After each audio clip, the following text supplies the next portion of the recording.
Welcome to August. We have officially made it past the half-year point, which means nothing. It means we're halfway through the year. So I wanted to talk about some of the books that I've been reading recently. I wanted to not do like a July wrap-up, but I wanted to talk about some books that I've read recently, because I think I read some of these in June. I just thought everything that I'm not planning on making a video on or discussing in a different video, I thought I would take this video as a chance to just like tell you my thoughts on some things that I've read that I probably won't mention again. So without further ado, let's go. It's a bit of a mixed bag. There's some that I really liked and there's some that I absolutely hated. Let's start with If I Had Your Face. This is a translated book, takes place in Korea, follows 4 girls. They all live in the same apartment building. It really goes into topics like plastic surgery, like the beauty standards in Korea, because Korea has some really crazy beauty standards over there. Like plastic surgery is so normalized. I guess you could argue that it's also normalized in Western countries too, but I think it's like to a really different degree in Korea. It discusses that. It also talks about motherhood. Obviously, you know, there's like the 4B movement that they do over there, which is like women refusing to date, refusing to have babies, refusing to like feed into all that type of lifestyle. Because of just how the gender roles are over there and how mothers are treated, it's like almost just not worth it to them to have kids if that's how they're going to be viewed and treated by society. So it talks about this couple who are struggling with infertility and she really wants to be a mom, and it talks about his family's attitude towards her, her parents. The other girls, there's one that's a hairdresser who becomes really obsessed with a K-pop star. Oh, was he a K-pop star? I think so, but like to an unhealthy degree, and like she turns a little bit psycho over it. A girl who works in like a room salon, which is like high profile escorting, is one of the girls that's like gets heaps of plastic surgery done. She makes heaps of money, but she's in heaps of debt because she keeps getting surgeries because of the type of job she's in. She has to look 100% all the time. Third girl, the fourth girl, she is dating some guy who's like, he comes from a super wealthy family, and it's kind of like, not social climbing, what's the word? Class mobility, something like that. I think it explores the themes of like class mobility, where marrying into a different social class and how that kind of dynamic works. Learning how to navigate just an entirely new social circle. That was a really great book. Would recommend. If you're interested in any of those topics, If I Had Your Face. The title of the book is interesting because there's actually a line in the book that's like, one of the girls is just naturally pretty. Like she doesn't really do anything with that. She just lives her life. She's like, I don't give a fuck. This is my normal face. Like it is what it is. And there's a line where one of the friends, the one that's obsessed with getting plastic surgery, that's too poor to afford it, she makes this comment, I would live your life so much better than you if I had your face. And it's like crazy to think of. I don't know why that line fucked with me so much, because that alone says a lot of things. It says a lot about people taking things for granted because they don't really see as much value in it, because they've just been, it's nothing to them, whether that's like money or good looks or whatever. And then you see someone that would kill to be in your shoes, and just the sentiment of like, if I had the opportunities you were just given, or if I had your face, I would be doing this, this and this. Like I would be living my life to its absolute fullest. I don't know, that line just went so hard. Like I would live your life so much better than you if I had your face, because it's also such a psychotic thing to say. And also like, you can live your life, I don't know. Check it out. The next book I read was You Called an Ambulance for What? So this is a non-fiction. I think it's embellished a little bit. In the end, the guy explains. It's really like, it's a collection of stories, true stories. Oh, I can't remember what the guy's name is. I feel like it was Tim? I feel like it was Tim. Imagine it's not either of those names. Anyway, he's a paramedic. The whole book is just a collection of stories of his time as a paramedic. And he talks about like the different types of call outs that you get depending on the area that you're assigned to. It was so interesting to see how there's some people that get free ambulances. It's so interesting to see how people abuse the system because they'll call an ambulance for whatever because they're like, oh, well, it's free. Like I had no idea just how many people waste the emergency services time, and which is actually so infuriating when you think about it. There's a perfect story that he had, which was like, someone called the ambulance. They have different codes, obviously. So the dispatcher is like, tell me the symptoms, and someone says, oh, I can't breathe. That gets flagged into a certain category just on the basis of like saying those words. So it doesn't matter if it's like, I can't breathe because I walked up a flight of stairs and I'm puffed out, which is actually a call out they had, which is insane. Because really, like, I can't breathe should be someone who's on the floor unconscious, not breathing, right? And so those cases get flagged as like high priority. Then they'll get a call where they're like, all right, man, like we're wasting our time here. We're gonna go because there's like a 2-year-old that down the street 2 minutes away that's not breathing genuinely. Like, you know, we're here fucking around with you, wasting time, and this child could be dying because you're called emergency services for nothing. Like, insane. But it's like that ambulance, even though they're 2 minutes away, wouldn't be prioritized because of this guy's call who said he couldn't breathe, and he gets classed as like 1A or something, which means another ambulance that could be 10 minutes away or 15 minutes away gets dispatched instead because of the ranking of like priority. And it's like, I don't know, when you like actually read the stories and see that that's how it kind of works, you're like, shit. Not that the system's broken, but it's like people need to understand that emergency services are for emergencies. People call the ambulance just so they can get a fucking ride to the hospital without traffic. It's like, are you cooked? The book actually made me so like annoyed because I just didn't realize there's people calling the ambulance for like sunburn so they can get the green whistle, and it's like, take some Panadol and shut the fuck up. Like, what the hell? Like, someone was waiting an emergency and it was taking too long, so they drove home and called an ambulance thinking that if they got dropped off in an ambulance, they'd get seen quicker. No, they assess you when you get there and you'll probably just go to the back of the line and you've just wasted the ambulance's time. Like, that could have been spent on someone else. It's like, oh my God, it literally just makes you lose faith in humanity reading this book. So, but I will say, very interesting. I think anyone that's thinking about pursuing a career in this field or being a paramedic, I think it's so interesting, even for the sake of seeing what somebody else's job is like. I wish there was more memoirs like this. Actually, if you know of any, let me know. I love this idea of like getting a little glimpse at what it's like in a certain profession. Then the next book that I read, I read this book called Deadly Delights. I don't have much to say about this, to be honest. I won't talk about this for long. This is under the category cozy mystery, which I didn't realize was an actual genre. A mystery or a crime novel where the violent scenes are taken out of the book. So it's like a kid could read it. Any committed crimes happen off the page. And then it's normally following like a detective who's like an amateur sleuth, so not like a police investigator or something like that. It's like just a regular person just going out of their own volition to try and solve a crime. And it normally takes place in like a small community, like a small town, a neighborhood, or like just a small community of people, a group of people. I don't know. It's what you think. When you think cozy mystery, it's what you think. This was really cute. I think I gave it, 4 or 5 stars again. This was just a nice break from what I typically read. Followed this baking contest. One of the judges is like a massive creep. He's like really creepy to women. Yeah, he gets murdered at the pie baking contest or the cookie baking contest or something like that. He's found face down in a pie, beat over the head with a rolling pin. The rolling pin belongs to the main character, but she didn't commit the crime. So she's like, am I being framed? Like, what's going on? She interviews all these different people in the town and like tries to get to the bottom of it. It was cool. And I like the fact that the main character, she was like this middle-aged woman who had no children. She just had a dog. She also had like a double mastectomy. So she talked about that, about having and surviving breast cancer. And I don't know, it was interesting. Just a little bit of diverse character in there, which is cool because it was like cookie cutter story without a cookie cutter main character. Oh, cookie cutter, get it? That, no pun intended. It was cute. It was actually cute. I feel like if you're in a reading slump or if you're just like having a bad time in life, read a cozy mystery book because they actually just so like, they're just so comforting. It's like that's a true comfort read. The plot twist, I think I predicted the plot twist from page 1, but that's okay. Let's get on to the next book that I read, which was Milkfed. Oh, where do I begin? Oh my God, I just hated it so much. Like, oh my actual fucking God.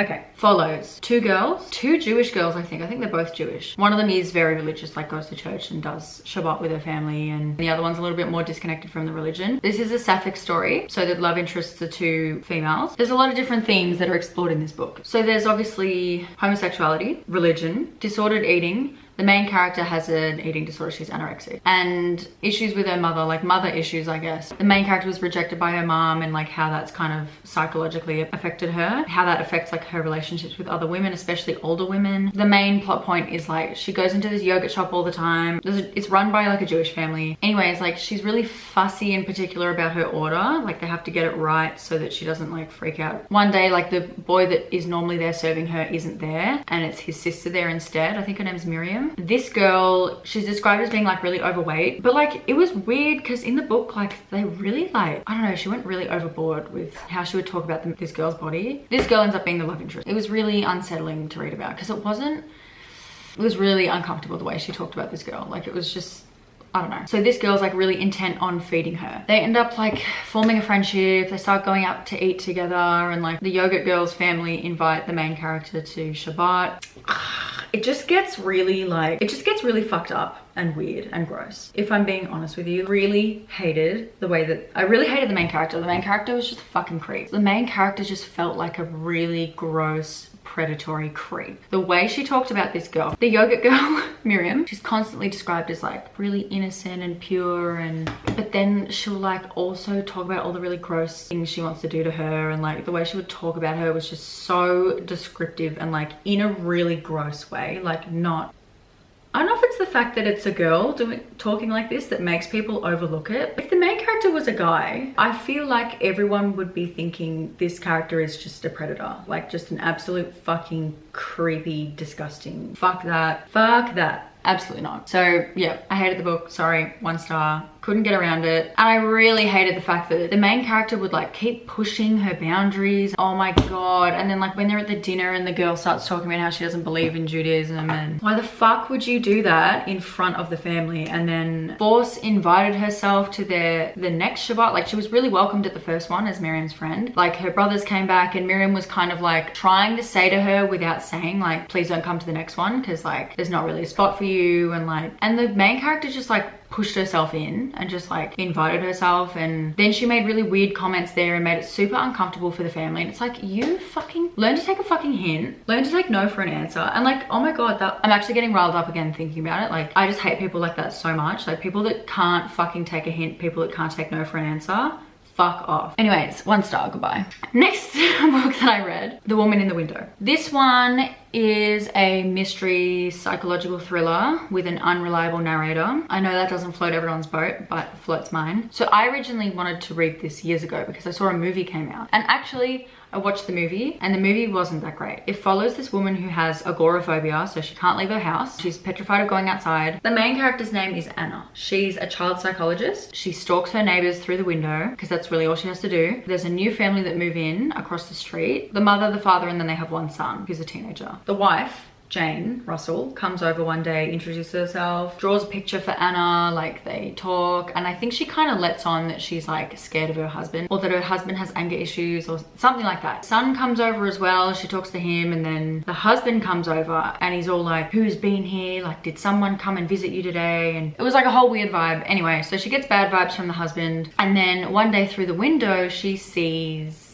something happen. Spoilers, I'm gonna spoil a little bit in this video. So she tries to go outside to save her, but her agoraphobia stops her. So she tries to ring the police, and then she tries to run outside to go help the woman, and then she passes out because she's so overwhelmed. She's also a big drinker, so there's like a whole thing about no one believing her and just calling her crazy because she was drunk, and the husband tries to paint it out like the neighbor's just some crazy drunk agoraphobic lady, and that's the whole thing. It's like she's trying to reveal the truth, but no one really believes her, and then they start questioning her sanity and all this stuff, and it gets really fucked. I'm not typically, like, I was really not enjoying my time reading the book because the main character was frustrating me so much, because I think I really have an issue that I've come to learn about myself. Like, unreliable narrator's okay, but I really don't like when they use alcohol as the means of creating an unreliable narrator. I don't know why, but that has always never landed well with me. I remember when I read this book years back, I hated the main character. I think I gave it was a 5-star book, but a 1-star experience or something stupid like that, so I gave it like a middle rating, because the main character frustrated me so much because she would just get pissed all the time, would just like fuck up the mystery that she was trying to insert herself in, you know what I mean? And it was like the same type of deal where it's like, and I know it's hard because like you can't just be like, just stop drinking to an alcoholic. It doesn't work like that. When I'm reading those type of books, I just, every time they pick up the bottle, I just want to throw the book. I can't deal with it for some reason. I don't know why. I think I just can't read books like that. Again, with The Woman in the Window, like no one was taking her seriously, and she was on medication where she wasn't allowed to drink on it, but she was drinking on it anyway. It was such a painful read for me. Like, I'm willing to admit that this is probably just a quirk that I have and not like a fault against the book. Anyways, so I can't, what did I rate it? I rated it 5 stars, I think. Did I rate it 5 stars? Wow, that's weird. Okay.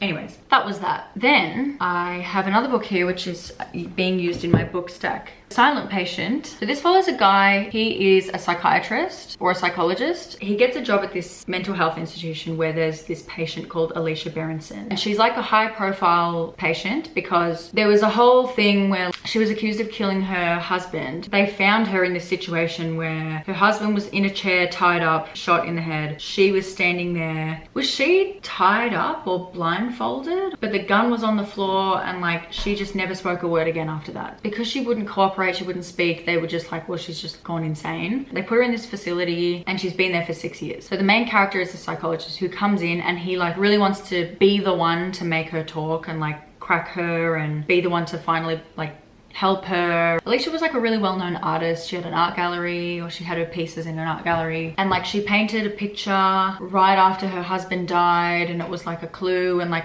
I don't know, it was interesting. Yeah, the whole thing is like only she knows what actually went down that day, but no one can get the truth out of her because she doesn't talk. It was good, like I really liked it, but I feel like your average reader would really like this, to be honest with you. Anyways, that's my thoughts on that one. Then I read this book over here that I just finished, actually. The Courage to be Disliked. I gave this 5 stars.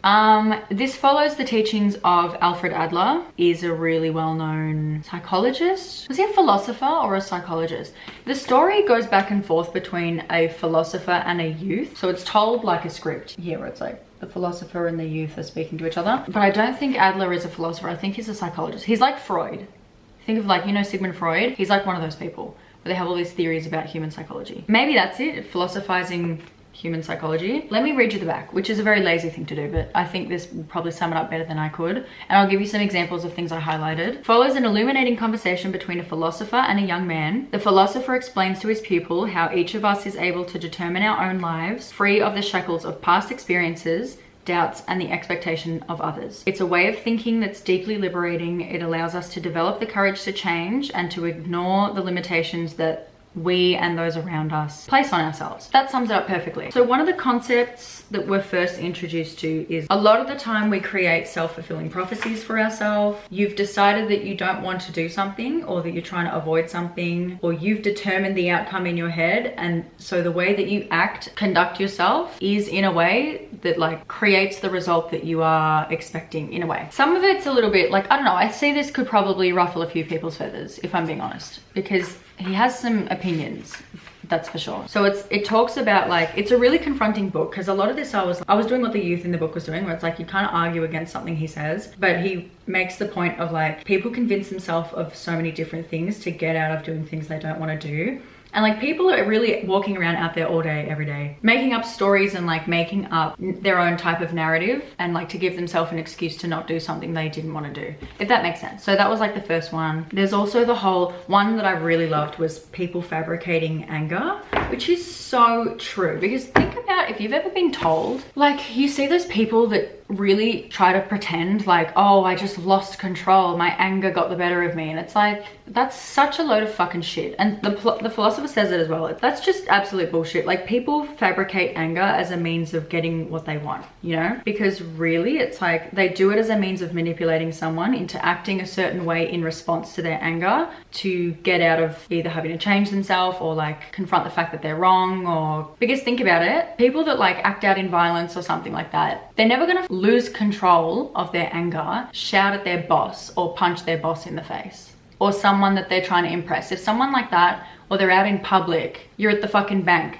like you're not going to lose control and start screaming at someone in public when there's people watching you. No, they only lose control of their anger when they're in a situation where they think that they can. I don't know, it's like when you see it like that, it's like, yeah, people do use anger. Like anger is the symptom of a feeling, like anger the feeling. Acting out in an angry way is a choice. It's not something that's like, oh my god, I couldn't help it, it was an emotion, I don't know how to manage my emotions. Like, no, you do, because like you're not going to go out and punch the fucking CEO of your company in the face because you didn't get a promotion or something bad happened at work. You're not going to punch a customer in the face. You're not going to scream at a customer. Like people can hold their reaction. It's like you just choose not to in certain scenarios, and you choose to in different scenarios. That was a huge one, because I don't know, it just made me think like, no one's ever gonna fucking yell at me again now. I don't know, it just made me think like there's actually never an excuse for someone acting a certain way out of anger towards you. There actually never is. They're hoping that it will trigger like fear or anxiety or something in you so that you don't continue to challenge them, or you don't continue to do something they don't like. There's also like people blaming things on like other people or their environment, where it's like you're just running away from your own responsibilities. And it was crazy. It talked about people who use other people's success and importance as a way of pumping themselves up, and it's like trying to make themselves seem important based on the merit of other people's success. Fabricated feeling of superiority. So supposedly people who have an inferiority complex will tell themselves, if A is the situation, therefore B cannot be done. So if only it weren't for this thing,